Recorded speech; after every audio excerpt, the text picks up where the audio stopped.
Hello, this is my review of The Chair Company, Episode 5, I Won, Zoom In.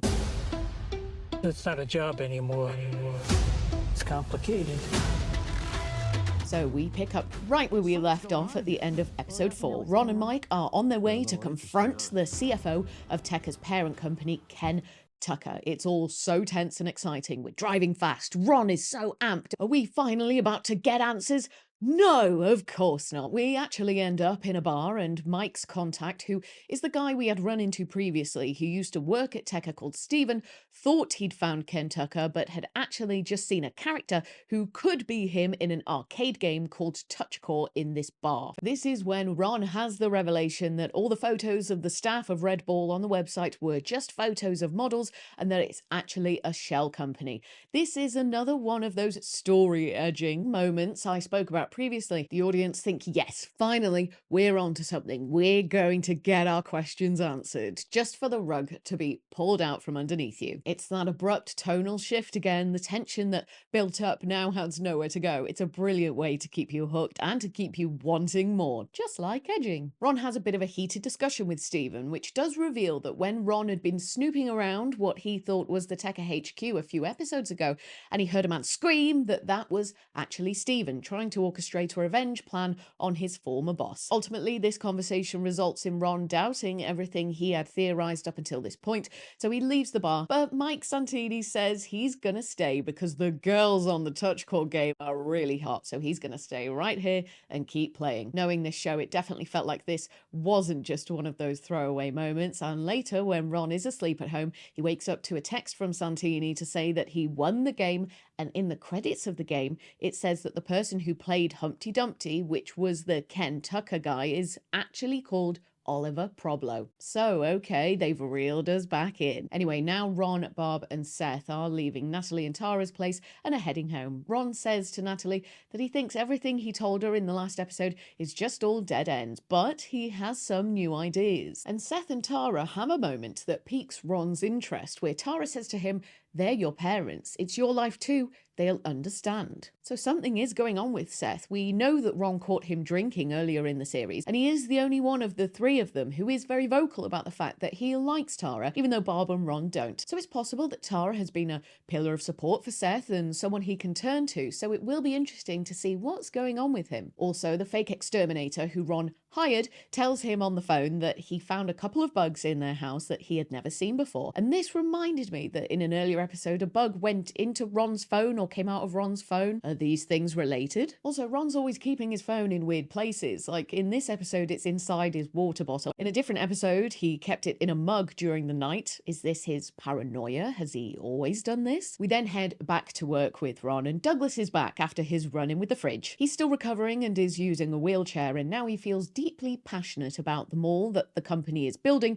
being wheelchair accessible and about people being accommodating for his new additional needs. Ron gets a call from Santini that he thinks he's found Oliver, and then just as Ron is about to leave, his boss tells him that she has something she needs to talk to him about, and that it's going to take a while to process, but she'll talk to him about it later, so here's a brand new thing that Ron and the audience can be anxious about. After a quick and disturbing stop at Santini's house, they hit the road to go and meet Oliver. He's an actor, and Santini managed to secure a meeting with him at a bar by telling him that he and Ron were big fans of his work. Ron asks him what does he know about Red Bull Market Global. Oliver says he's never heard of them, and that the photos of him that Ron has seen were actually taken during a life of the party class, which was a class he used to take to help you become, you guessed it, the life of the party. As this is all going on, there's a bit of a soup incident. Oliver buys some Coke but pays for it with Scrooge money. Someone else recognizes Santini, and it doesn't sound like in a good way, and this starts getting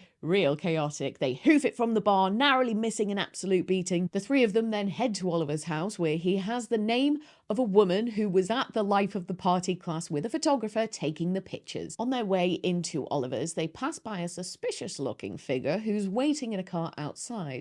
Then they head inside, but they've been found by the angry mob who chased them from the bar. They gain access to Oliver's apartment and a royal rumble ensues. Oliver's coke dealer is with them and he steals Oliver's iPad, which was the only thing that Ron cared about because it potentially had the name of the woman from the Life of the Party class on there, which he believes will lead him to Red Bull, which will lead him to Tekka and solve the whole thing. Ron chases the guy but ends up in a storage room or something where he finds two people having extramarital sex. The man is furious and pulls a gun on Ron because he thinks he's been hired by his wife as an investigator to prove that he's cheating. And he thinks the only way to rectify the situation is to film Ron cheating on his wife with the same woman. That all makes sense so far. So the guy gets Ron and this woman to kiss and films it on his phone, and that's it. They're done. They let Ron go and he immediately gets whooped in the throat and then round the head by the coke dealer and passes out. He wakes up in the hospital and gets Santini to take his phone because he's figured out that Natalie has been tracking him. They then start the drive home and make a stop at Santini's daughter's house, but there's tension there and he explains to Ron that he hasn't been a good dad. Fisher Robey break ground on them all, but Ron can't enjoy it. He's too distracted and seems really down. Then that evening he's at home and he gets a text from Santini just to check that he's okay. And then we cut to Santini's house where he is watching a porn film inspired by A Christmas Carol, and we see a woman fully going to town on Ebenezer Scrooge, like you fully see the guy's. Now, let's look a little bit closer at all this, if we dare. So the Ken Tucker clue was a bit of a dud, but what we have learned from Oliver Problo is that a woman called Maggie S was taking pictures at his Life of the Party class, and we will assume that she was doing this for Red Bull or Tekka. So will Ron continue his search for Maggie in the next episode? And even if he does find her, then what? Will she be directly connected to Tekka, or will she just have been someone who was hired to make sure the photographs got taken for some reason? So Stephen, who used to work at Tekka, did give us some info. Ron asked him why there aren't hydraulic levers on the chairs, but Stephen says there are levers. Not sure how reliable Stephen is though, and if we can trust any of the info he shares, but he does seem to be pretty disturbed by whatever it was that happened to him, whether in Tekka or there's something else that's going on with him. He says that his boss had told him that everyone at Tekka works naked, but then he finds out that's not true, and then he finds out that his boss isn't even supposed to be his boss and that Stephen was actually meant to be that guy's boss. So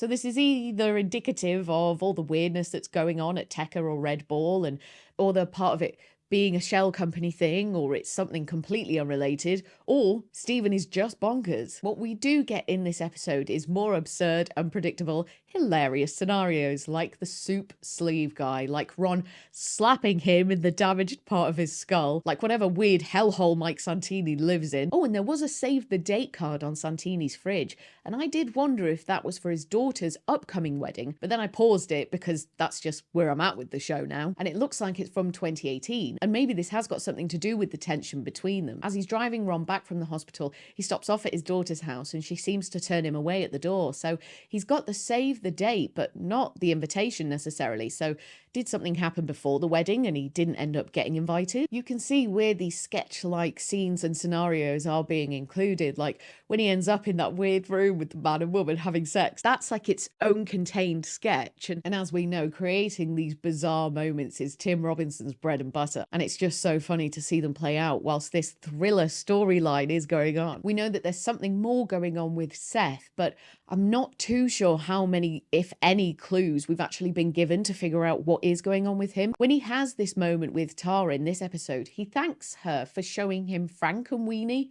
Is that anything? I would say that out of the core cast, we probably know him the least. If anyone has any theories about Seth, I'd love to hear them. I really liked the moment where Ron's boss catches him quickly as he's about to leave the office and says she has something to talk to him about, but that she'll wait until Jeff gets back or something. It's such a great real-world example of something that just puts you unnecessarily on edge. Like, why do people do that? But when she says it may take a while to process, my immediate reaction to that is that it will take Ron a while to emotionally process whatever it is that she has to say because it's bad. But then also because of the line of work they're in, it could also take a while to process because it's just something quite boring and official that needs some paperwork to go along with it. So it might just be a work thing that really isn't that big of a deal, but will take a while to process. Then when we see Ron later on at the site of the mall, his massive, exciting project that he was so happy to be a part of, he just seems totally deflated. There's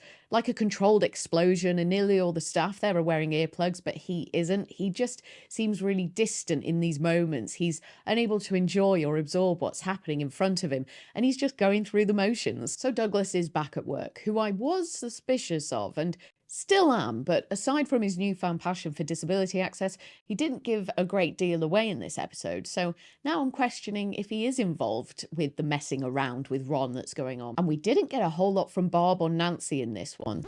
Hello, Editing Alice here. It's Natalie. It's not Nancy. It's Natalie. I keep thinking it's Nancy because she reminds me of the girl from Stranger Things, but not the one that's called Nancy, the one who works in the ice cream shop with Steve the Hare Harrington. And so I keep connecting those things and calling her Nancy. Her name is Natalie, and I do apologise. Back to the video. So there's still question marks over them about whether or not they're involved with the whole thing. In general, I don't think this was the strongest episode, though I did find it thoroughly entertaining.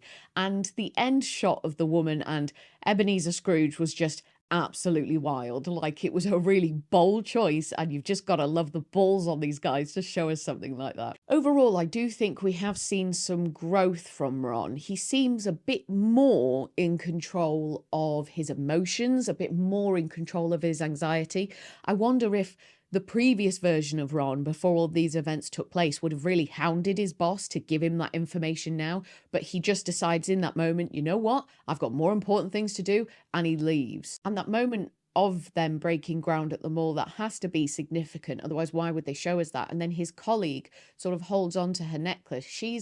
She has vocalized some concerns about Ron in the past, so I wonder if she has some insight or if she knows a bit more about what's going on and she feels really bad for Ron. I think we are seeing him change throughout these episodes, and it will be interesting when the series is over to kind of go back and really analyze him as a character and assess the journey that he's been on. Anyway, for now, I'll keep on theorizing about what the heck is going on, and I might take another look back at those previous episodes to see what clues are hidden, if any. I'll see you again for episode 6. Bye.